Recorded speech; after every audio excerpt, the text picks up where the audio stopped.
बिस्मिल्लाहिर्रहमानिर्रहीम। अस्सलाम वालेकुम नाज़रीन, आप यूट्यूब चैनल देख रहे हैं, मैं इमरान खान हूँ। ये वीलॉग ज़रा गौर से सुनिएगा क्योंकि इसमें मैं आपको बताऊँगा कि पाकिस्तान अपने आप को खुदा न खास्ता इस लड़ाई में फंसा सकता है।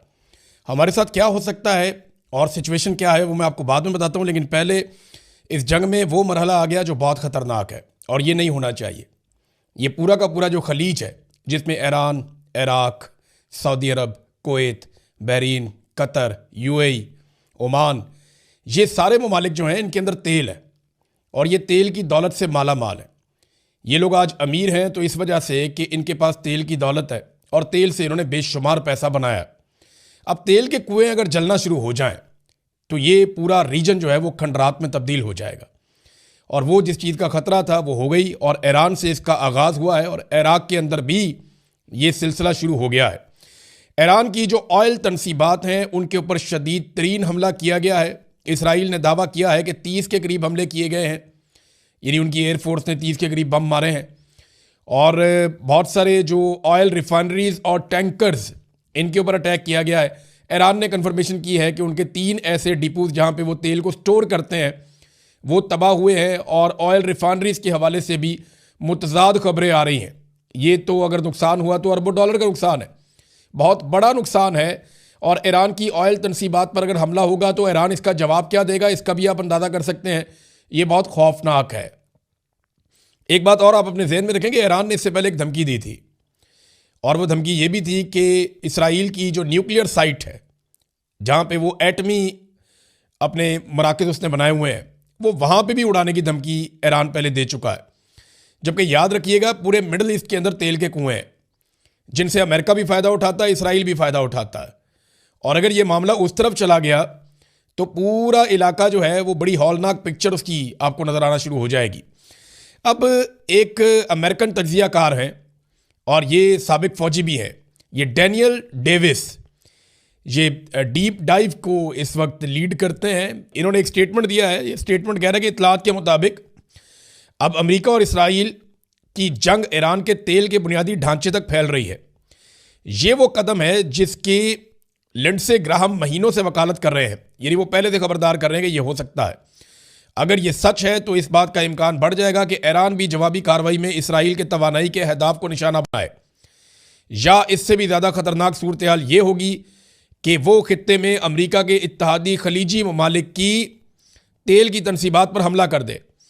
इससे जंग इस तरह फैलेगी जो आलमी तवानाई की सप्लाई में तोसी और देर पा ताअत्तुल का बायस बनेगी। ये इकदाम ईरानियों को घुटने टेकने पर मजबूर नहीं करेगा, लेकिन इससे मशरिक़ वस्ता में तशद्दुद और इंसानी तकलीफ में बहुत इजाफा होगा।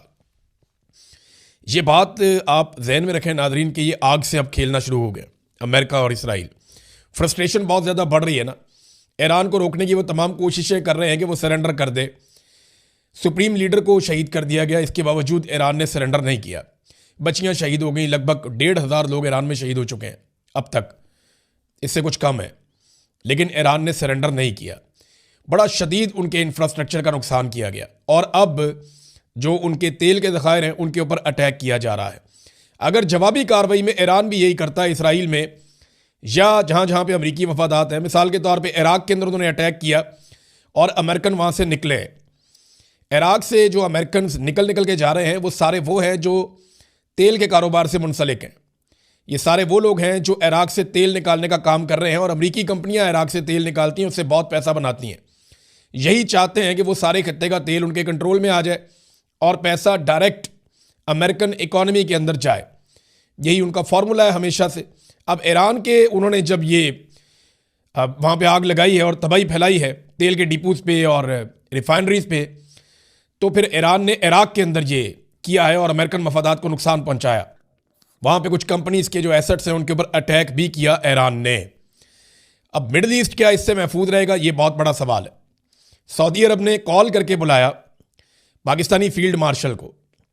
सऊदी वज़ीर दिफा खालिद बिन सलमान ने मुलाकात की है फील्ड मार्शल आसिम मुनीर से और जो उन्होंने स्टेटमेंट जारी किया उस स्टेटमेंट से यानी ये तासुर दिया कि हमारा और पाकिस्तान का एक दफ़ाई मुआहदा है, तो अब टाइम आ गया कि पाकिस्तान आके अपनी ड्यूटी पूरी करे।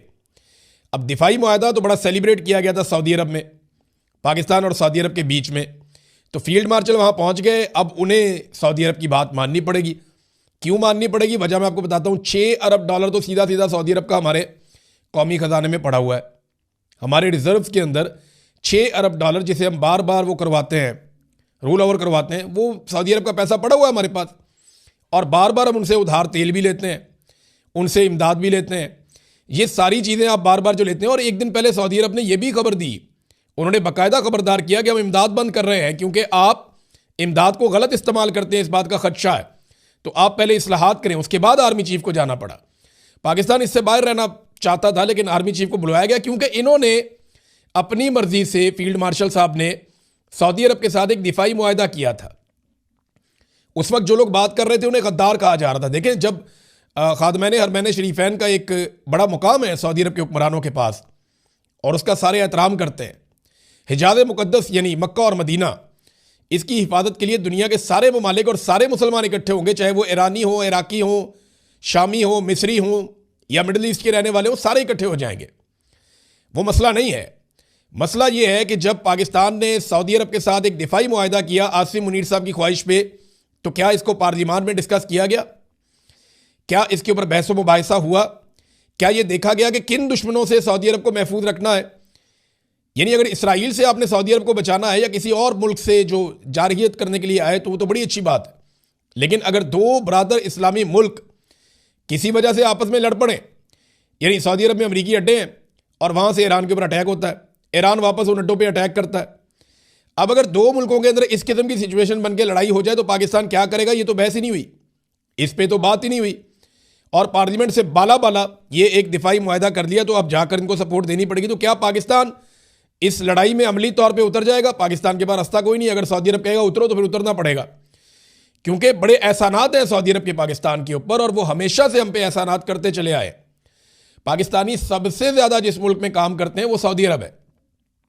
बहुत बड़ी तादाद में लेबर क्लास सऊदी अरब में काम करती है, वहाँ से ज़र मुबादला पाकिस्तान में भेजते हैं, रियाल आते हैं पाकिस्तान में। और पाकिस्तान के हुक्मरान जो हैं वो जो डोनाल्ड ट्रंप के साथ अभी रिलेशन बनाए, वो लिंक भी सऊदी अरब से जाकर मिलता है।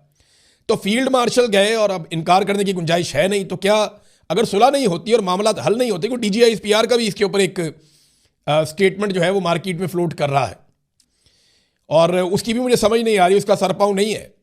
देखिए, पाकिस्तान को वही करना पड़ेगा जो सऊदी अरब कहेगा। बड़ी ऑड पोजीशन होगी पाकिस्तान की। अल जजीरा ने इसके ऊपर बाकायदा एक रिपोर्ट छापी है। अल जजीरा का ये कहना है कि पाकिस्तान फंस गया बीच में, दो बरादर इस्लामी मुल्क हैं। देखिए, अगर पाकिस्तान इनमें से किसी एक की तरफ से भी लड़ता है तो पाकिस्तान में फिरका वारियत का बड़ा मामला हो जाएगा। ये शिया सुन्नी मामला पाकिस्तान के अंदर आ जाएगा, जिससे पाकिस्तान ने काफ़ी हद तक जान छुड़ाई है। अब हमें इन दोनों मुल्कों के बीच में सुलह के लिए किरदार अदा करना चाहिए, ना कि एक फरीक बनना चाहिए। क्योंकि जो सऊदी अरब के वज़ीर दिफा हैं, बहुत मोहतरम है हमारे लिए, उनका जो एक स्टेटमेंट है उसमें उन्होंने पाकिस्तान और सऊदी अरब को एक फरीक और ईरान को दूसरा फरीक बताया। तो टेक्निकली आप समझ जाएं कि पाकिस्तान के army chief field marshal Asim Munir ने पार्लियामेंट से बाला बाला जो दिफाई मुआहदा किया सऊदी अरब के साथ, देखिए उन्हीं की ईमा पे हुआ ना। ये बेचारे तो कुछ भी नहीं है, किसी खाते में नहीं, ना 3 में ना 13 में। हुक्मरानों की तो औकात ही कोई नहीं है। पार्लियामान में आता तो अपोजिशन भी अपनी राय दे लेती, लेकिन ऐसा कुछ किया नहीं गया। अब वज़ीर दिफा किधर है? देखिए, सऊदी अरब की जानिब से सऊदी वज़ीर दिफा बैठे हैं, तो पाकिस्तान की जानिब से पाकिस्तानी वज़ीर दिफा भी बैठने चाहिए। और मैं एक और चीज़ नोट कर रहा हूं कि काफ़ी अरसा